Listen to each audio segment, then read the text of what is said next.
दोस्तों, आप लोग देख सकते हो टाटा एलेक्सी का नंबर आ चुका है और नंबर देख लीजिए, कहीं से भी कुछ बढ़िया नहीं लग रहा है। बस सेल्स में ईयर ऑन ईयर 3% की ग्रोथ दिख रही है। बाकी ईबिटा में भी डाउनफॉल है, नेट प्रॉफिट में, ईपीएस में, सब में डाउनफॉल है। ठीक है। और जैसा कि पता है कि सब मेनली हाईली डिपेंडेंट होते हैं फॉरेन कंट्री पे। ठीक है। तो जिस वजह से फॉरेन कंट्री की हालत सही नहीं चल रही थी, इस वजह से इनका प्रॉफिट मार्जिन से लेके सारी चीज़ें टूटी हैं। ठीक है। और अगर इस कंपनी का मैं देखना चाह रहा हूँ कि अगर कंपनी का अगर कौन कॉल में कुछ अगर आ चुका होगा तो मैं आप लोग को बताऊंगा कि आगे क्या गाइडेंस क्या है। मुझे लग रहा है कि अभी हुआ नहीं ना, गाइडेंस अपलोड रहता तो मैं आप लोग को बता पाता। देखिए कंपनी में मैंने कई बार स्विंग ट्रेड लिया है। ठीक है। और इस टाइम ये काफ़ी दिन से मेरे उससे दूर है, रडार से। मैं सोच रहा हूँ अगर इनका जो नोट अपलोड हो जाएगा ना, देख सकते हो जनवरी 2025 का अगर नोट अपलोड हो जाएगा तो मैं उसको पढ़ के और आप लोग को बताऊंगा। अगर मैं पोजीशन बनाऊंगा तो बताऊंगा, क्योंकि क्या होता है ना कि अच्छे कंपनियों को ना बुरे टाइम में ही अच्छे प्राइस पे आपको मिलेगी, क्योंकि अगर सब कुछ सही रहेगा तो प्राइस उस लेवल पे नहीं मिलेगा। ठीक है। तो मेरा ये मानना होता है, क्योंकि अगर इंटरनल प्रॉब्लम ना हो, अगर अगर एक्सटर्नल प्रॉब्लम चल रहा है तो वो जाहिर सी बात है कि सही, आज नहीं तो कल वो सिचुएशन सही हो जाएगी। लेकिन अगर इंटरनल प्रॉब्लम चलेगी तो फिर वो ज़्यादा उनको प्रॉब्लम देगी। ठीक है। और आप लोगों को पता है कि ये मेरे पोर्टफोलियो का पार्ट नहीं है। जो लोग पहले, जो लोग मेरे साथ पहले से जुड़े, उनको पता है कि मैं पहले से इसको ऑन करता था, लेकिन ये है कि मैं सेल कर देता था। आप लोगों को पता है, जैसे कि आप लोग एग्जांपल के लिए, मेरे पास डिक्शन था, मैं डिक्शन में लिया था 8,000 के करीब, और मैं आप लोग को बताया भी था। और मैं जब उसमें से निकला तो 18,400 समथिंग पे बेचा भी था, क्योंकि उसका वैल्यूएशन बहुत स्ट्रेच हो चुका था, बहुत ज़्यादा। मुझे लगा था कि 200 के पी पे सस्टेन करना पॉसिबल नहीं है।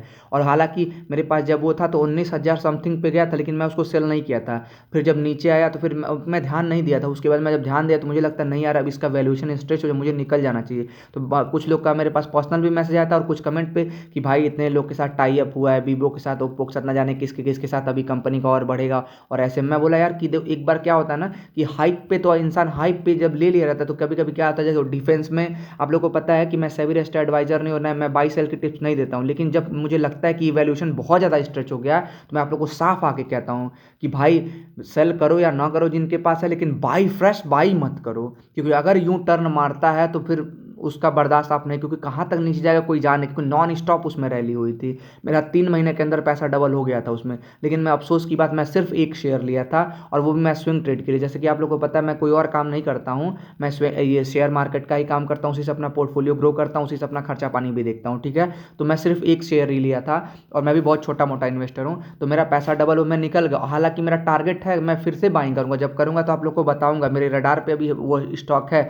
अभी देखो वहां से आखिर फिर नीचे आ गया, 16,000 समथिंग पे आ चुका है। अभी टूटा है, कल या परसों टूटा था वो शेयर, और आज भी पोर्टफोलियो में इतना भयंकर लॉस दिख रहा है, इतना भयंकर। क्योंकि आप लोग को पता है कि मेरा 90% एलोकेशन जो होता है, 90% जिनको बोलते हैं, वो small cap, mid cap, micro cap, इन सारे स्टॉक्स में होता है। क्योंकि मैं बहुत हाई रिस्क लेने वाला इन्वेस्टर हूँ, क्योंकि खुद के एनालिसिस पे मुझे भरोसा। और ऐसा नहीं कि मैं 100% सही होता हूँ, मेरे भी कई सारे ऐसे एनालिसिस हैं, लेकिन वो स्टॉक्स मैं आप लोग के साथ जनरली नहीं शेयर करना प्रेफर। मैं एक दिन आप लोग के लिए शॉर्ट्स बना के बताया भी था, क्योंकि बहुत लोग का मेरे ऊपर कमेंट आ रहा था कि भाई आप जो भी स्टॉक लेते हो सारे मल्टी वगैरह बनते। तो मैं उनको दिखाया कि स्टॉक मार्केट में कोई भी सही नहीं हो सकता, इसीलिए कि आज तो आपके पास अच्छा नंबर आ रहा है तो आप लोग ऐसे कह रहे हैं, कल का नंबर वही खराब आने लगा नीचे जाए तो आप कहोगे भाई मुझे फंसा दिया, भाई ने मुझे फंसा दिया। इसीलिए मैं कहता हूँ कि किसी भी बाई सेल के टिप्स पे आप लोग मत जाओ, खुद का एनालिसिस कर, खुद पे जब कन्विक्शन आए तो ही बाय करो। ठीक है। तो देख सकते हो कि इनका रिजल्ट अच्छा नहीं आया टाटा एलेक्सी का। और दूसरा देख सकते हो, अगर अगर इनका मैनेजमेंट की कमेंट्री स्ट्रांग आएगी तो यहाँ से रिबाउंड कर जाएगा। ठीक है।